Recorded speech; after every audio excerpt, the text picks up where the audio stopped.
بسم اللہ الرحمن الرحیم۔ السلام علیکم ورحمۃ اللہ وبرکاتہ۔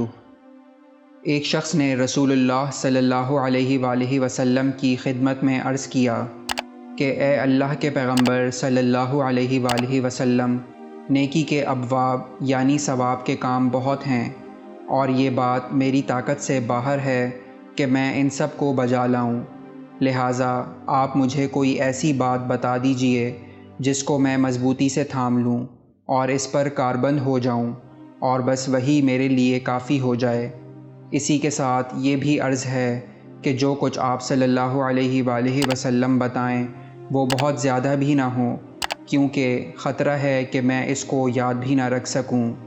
آپ صلی اللہ علیہ وآلہ وسلم نے فرمایا، بس اس کا اہتمام کرو اور اس کی عادت ڈالو کہ تمہاری زبان اللہ کے ذکر سے تر رہے۔ اللہ تعالیٰ سے دعا ہے کہ اللہ تعالیٰ ہم سب کو قرآن و سنت پہ صحیح معنوں میں عمل کرنے کی توفیق عطا فرمائے، آمین۔